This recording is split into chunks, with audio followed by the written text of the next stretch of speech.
Naimbag nga malam iti amin nga dumdum iti 104.7 FM Radyo Sagada. Di nga kanta ket manipod iti grupo nga Matis Yahoo. Safe and Sound. Iti oras tayo 15 minutos kalpasan iti oras de las 4 ita nga Biyernes. Oras manen para iti programa nga pinagpagan at Sagada Radio Women Program. Dito ni Gwen na makadwayo itang oras, singa na iti alas 5 para nga dito nga programa. Nabayag nga awan iti tangatang nga mitaket ikagumaan tayo nga ma-regularisa ti programa. Ket nga rod na imbag nga malamiti amin nga dumdumngag kan iti amin met nga agbibuya iti Facebook page tayo iti dadumapay nga ilili. Ken of course dagiti drivers nga madama nga agtaldalyasa dagiti gardenero nga adda dita taltalon dagiti mothers nga adda iti babalay dagiti agpakpakan iti tarakenda dagiti agilaklako kadagita market ken stores kakanayon nga naka-tune in dito station tayo ket naimbag nga malam iti amin. Ayan. So, ninaganan. So, naghangmanen. Ayan. So, dito ni Gwen, kung nakarita tayo po nga makadwayo, ayan, at eto, good news, di ba? 2-week ceasefire, anang rugi di kalman, ti makaitid iti lungaw, di ba? Iti amin. Dito nga 2 weeks nga ceasefire. Wow, at talaga naman nakakapag-inhale, exhale. Taurela at iti uneg ti duwa nga lawas ket agsardeng ti putukan iti nagbaetan ti US, Israel ken Iran. Ngem ti Israel ket inpakpakamunan nga haan nga mairanod. Iti ceasefire daytoy labanan damet iti nagbaetanda ken iti Lebanon. Numan kasta, adda ti duwa nga lawas nga ceasefire nga kumaket saan nga malabsing tapno maitdan posibilidad ti mas mabayag pay nga resolusyon. Talaksid iti ceasefire, nagnunumuan metlaeng ti Estados Unidos, Israel ken Iran nga agsasabat ket agtutungtong itatangal daw Biyernes sa Islamabad, Pakistan. O di ba? Tapos pa ang tawag dito uneg ti dua lawas mapawayawayaan ti Strait of Hormuz para iti panagdalyas at dagiti barko ti lana. Dayta ti intay talantanan nga ro ditata. Iso nga station dito'y pinagpagan na Sagada Radio Women Program. Okay, di tagaro di kanta niya Bob Dylan, The Times They Are A-Changing. At no lang, 2020. DJ nakariknata yung mananiti biglaan kapag nagbaliw, iti panagbibiyag tayo, dito COVID-19. At nagkaroon, after that, DJ tungtungan iti new normal. Ito na ba ang 5 years after new normal, daytoy gubat, daytoy nakaro nga kinangingina dagiti gagatangan. May sabulan ken dua alawas na palabas sa kalpasan iti panag-atake ti Estados Unidos ken Israel iti pagilian nga Iran.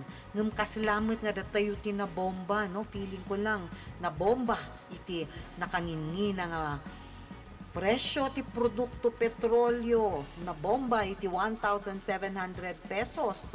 Presyo ti LPG 132 ti krudo o baka nangingina pa itatangal daw 140 gasolina at syempre pa dito'y domino effect apan nagngina ti amin na produkto laksid of course iti naten nga na ganan haan nga ngumina itata nga kasapulan ti manalon ti usarenda kuma manon nga Domingo matlaang nga dagiti nateng ket maibulbuleng gapu iti nakababa nga presyo da iti merkado. So anyway, ayan, na bomba tayo ng mga presyong matataas sa serbisyo ken produkto kas iti transportasyon. Makapasakit ulo nga mang panunot no kasano nga iyanay ti minimum wage nga maaw-awat tapno saan nga agbisin, saan nga matambakan iti utang, kasano nga agbayad ti kuryente, tapno makagatang mati ti LPG, kasano nga makabayad di ti piliti, kasano ti usaran ti anak, bado, lupot, agas, di ba? Sakit sa ulo. Saan tayo huhugot? Isu nga good news nga talaga dito na sa nga ceasefire, mano tigil putukan ko na dito Tagalog, nga makalkalpas ti announcement dito ceasefire, kat adalata dagiti di ba, napabalita na missiles kan drones nga na-launch napan ni Iran, napan ni Lebanon, napan ni Israel. Ayan. So ang realidad natin ngayon napaka fragile, napaka-delicate, nalaka nga maburak, nalaka nga mabtak dito'y madama nga ceasefire. Pero of course, itikid daw tayo ti apo, kat agtalinaw ko mga ure la kuma, iti unag iti duwa nga lawas, kat makalungaw tayo. So dakil nga gundaway, tapno makaangas, di ba? Putas na ang bulsa natin, nga mitiil-ilin ti Palestine, Iran, Iraq, Lebanon, kanda dumapay ti dita Middle East. Dito'y duwa nga lawas nga ceasefire, kat gundaway nga dumanon kanyada ti humanitarian aid. Tayo umaaray tayo sa economic crisis. Ngam isuda, anya ti problema, saan lang nga bulsada tinaabutan, dagiti babalayda, dagiti luglugan, dagiti synagogue, house of worship, dagiti ospital, publiko nga istruktura kanda dumapay. Diba? So makastruk kan maayarami dagitoy da medical missions para kadagiti nadangran kan dagiti agsaksakit gapungarod ditoy gubat. Dayta ti kayat nga sawen para kadagiti umili nga direkta nga makaliklik na nga rod iti gubat. May sapay, di pa nang ipatungpal matlaang kadagiti deliveries ti makan, danom, ulos, napkin, sabon, asin, kanda dumapay nga mausar dagiti umili nga adagarod ito'y conflict areas. So, talagang nagdagsen kada tayo dito'y Pilipinas, ti awanan sarday nga panagnina, dagiti presyo ti gagatangan kan serbisyo, ngem iti dadu mga ili, haan lang nga dayta ti problema da. Awan tupay ti oras dang agladingit para kadagiti kapamilyada nga naawan kanyada. Break tayo pa'y apo dito yung ni Gwen, iti programa nga pinagpagan na sa kada Radio Women program, back after several months nga nakataltal na iti tangatangkat itakat isublita yun. Agsusublat kami dito yung Radyo Sagada, the partner maing Simbay, kan siya ito'y programa, tapno agtuloy, ti panag istorya, ti panaginin nadal, kan panagliwliwa, dito yung programa nga pinagpagan. O DJ, finally, DJ nga kanta, Military Madness by Graham Nash, nga kinantan ti grupo nga CSN. Yung CSN po, Crosby, Stills, and Nash. Baka nga mamundag iti. Agtutuboy tata, no? Kami na lang mga Thunders, 60s and 70s day tagamin nga grupo, but still, they find relevance iti pa nagbibiyag tayo itata. So, dito lata ni Gwen, ako magkablao na imbag nga malumiti amin na nakatune in iti 104.7 FM, Radyo Sagada. Yon, so talking about what's happening in the Middle East, ayan, so sabi nga natin kanina, nag-ceasefire, yes. Merong proposal ang Iran, 10-point proposal, okay, good. Madamadan nga tungtungtong, ayan. Finally, naiwayang ti Strait of Hormuz, so para iti panagdalyasat dagiti barko, tila nang agturong iti amin nga direksyon iti sangalubungan. But, don't expect nga bukas ay insigidan nga bumaba ti presyo ti produkto petrolyo. Okay, so nga rod, anya ti ekspektaran tayo, anya. Pag nakita nyo yung mga headlines kanina, halos amin kung kunada posible sa darating na linggo, bababa ang presyo ng diesel ng 10 piso. Posibleng bababa ang presyo ng gasolina ng ganitong presyo, ang ganito, ng ganitong presyo. Pero anya ba talaga ti realidad, Kasi eto nga, 20% ti lana iti sangalubungan ket dumalan dita Strait of Hormuz. Walang traffic sa mga kalsada kasi wala tayong mga gasolina at krudo, pero sa Strait of Hormuz apo makaditang agka-traffic, di ba? So, para iti Pilipinas, ikantayo ti 18 ingana, iti 20 nga aldaw nga makadanon ti lana iti Batangas, wenno Manila ports. Given, yun nga, no, na dire-diretso, kan naanayas ti panagdalyasat da dita taaw, no? So, 18 to 25 days normally. Syempre, pagdaong nila dyan sa port, pagsangpet da dita Batangas, pagsangpet da dita Manila, hanmat nga insigida nga unload, di ba? Mayroon pang mga etc. nga proseso dita, customs, depende iti kinapaspas, dagito nga maiproseso nga papeles, kasano nga kinapaspas iti panag-offload dagiti kargada nga lana, kanda dumapay nga makapabayag, ano? Kasi iti refining, mapapino pa, dita proseso, pay dagitoy da petroleum products, sakbay nga mai-distribute. Ayan. So, amin dita apo kat dumawat iti oras. Di natin alam kung gaano siya katagal, ano nabiit, ano nabayag, ngem. Hopefully, agsasangpeten dagitoy dagarud tankers. Ayan, tilana para maisigurado. Yan naman ang sigurado dyan. Maisigurado nga ada ti supply. Diba? Ada ti namnama nga makaparestock dagiti distributor dito'y Pilipinas iti lana isu nga addaan iti namnama nga saan nga agka shortage ti krudo, gasolina, gaas ken LPG ta makapag-stock dagitoy da nga distributors.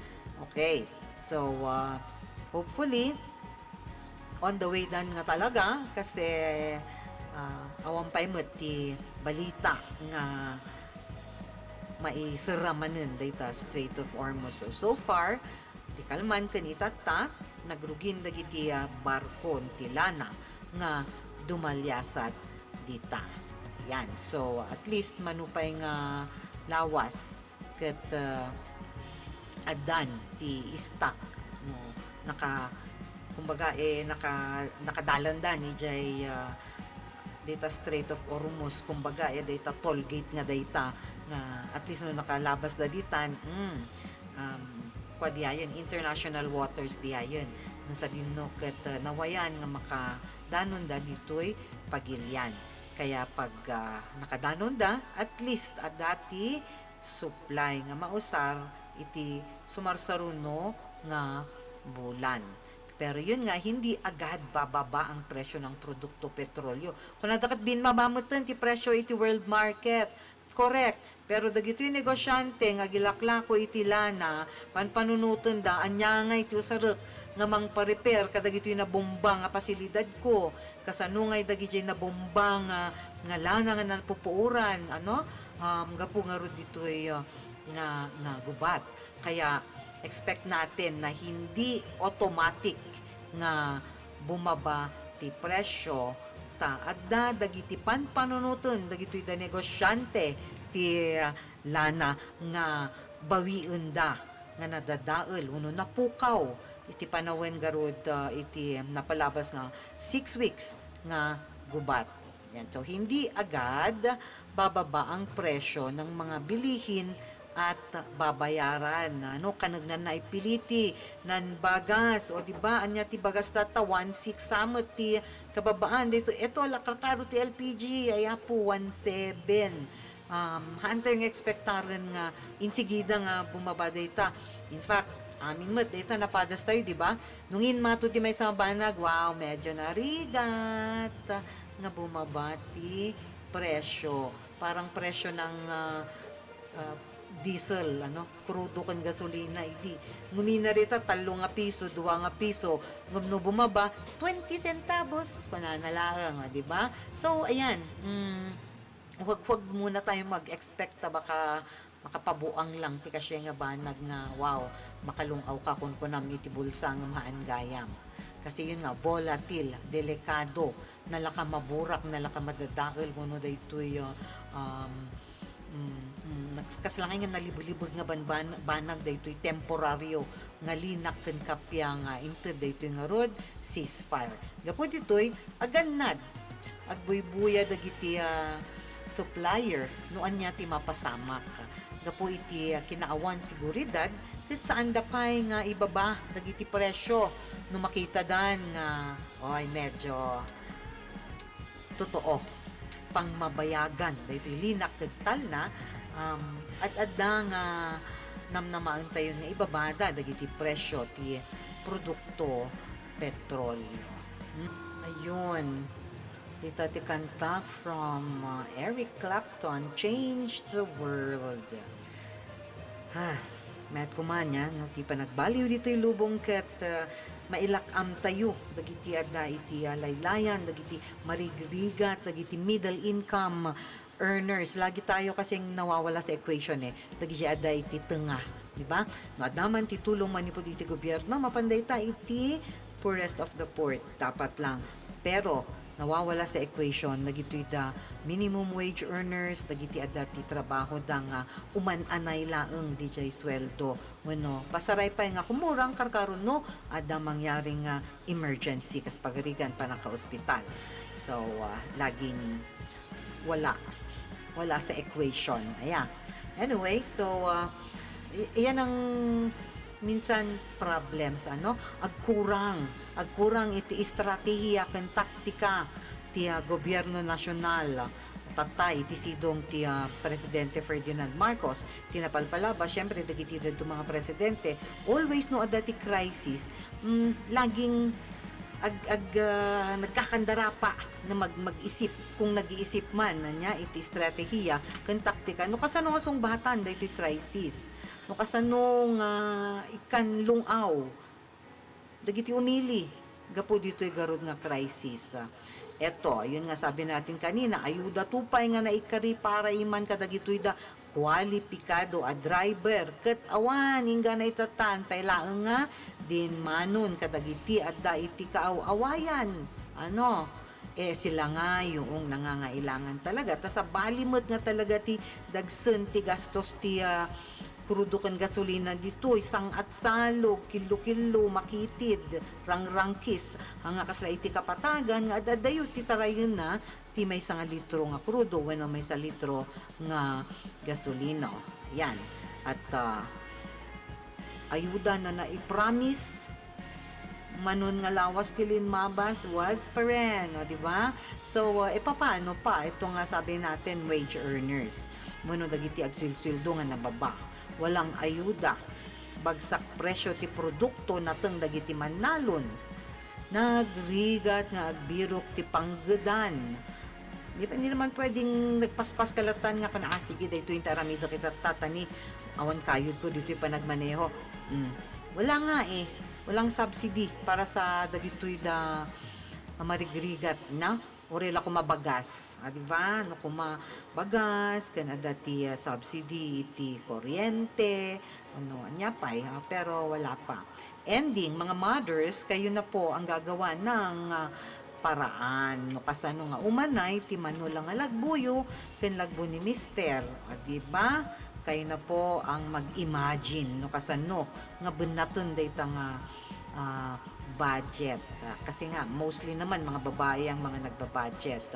Ngamahan naman nga kahit nga sa uwan nga nailaksi tila lalaki, baka daman na nakasimangot dita, tas lang ni partner Rafi, babae manan ko na.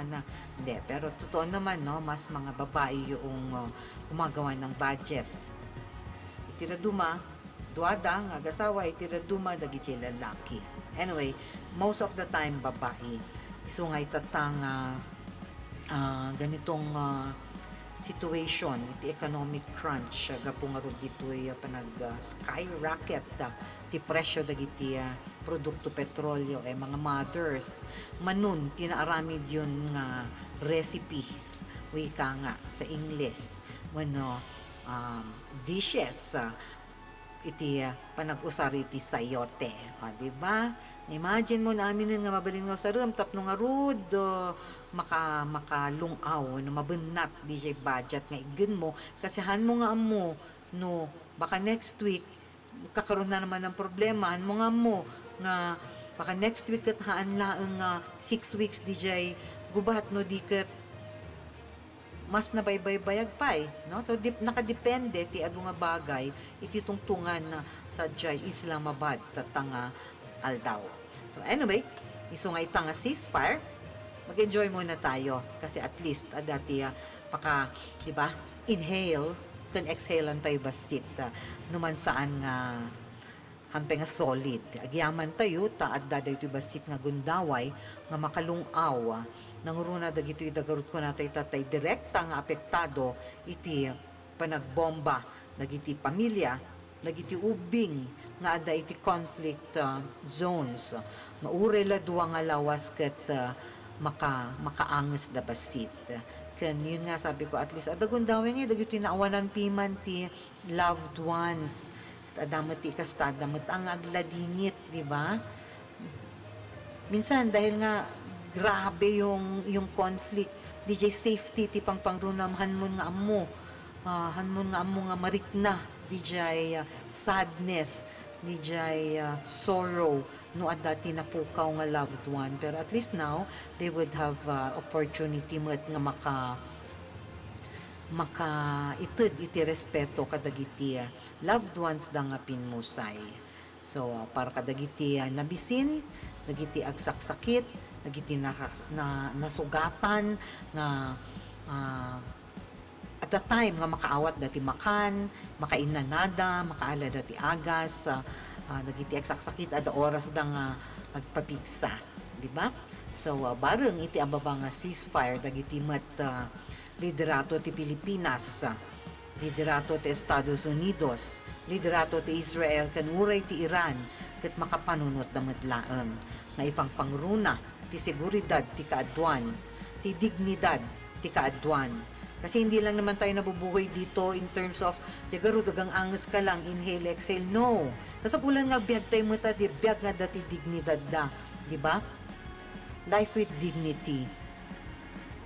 Linak kental na iti nga lubungan imbes nga dagiti bukod da nga pagsayaatan ken pagrangayan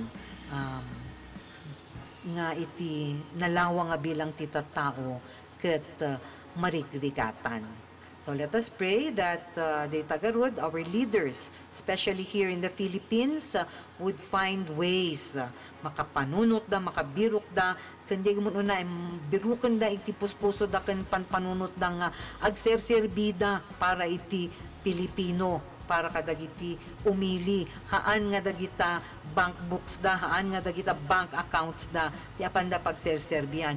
The same way with local government units. I hope that in the 6 weeks nga mapaspasamak daytoy nga gubat ken daytoy duwapay nga lawas nga naited nga ceasefire ket adati gungun daway met nga nagtugtugaw kayo, nga nagmeet-meeting kayo, nga nagburburak kayo ti uluyo tapno panunutan no kasano nga ikan lungaw dagiti botantes yu. Ken dagiti anak ti botantes yu, ken kakabsat ti botantes yu nga hangag butbutos. Dagiti constituents yu nga idi napalabas nga eleksyon ket in kayo inarem dijay botos da. Di ba? So hopefully we will have a resolution in the coming days. Ngem in case nga haan bareng kumamet ket adda ti napanunot nga maited nga suporta wenno solutions wenno panagpalungaw man lang kadagiti umili. Meanwhile, dahil wala mga Mars kapit lang kasi sa atin pa rin bumabagsak itong weight of the economic crisis nga mangbaklay, di ba?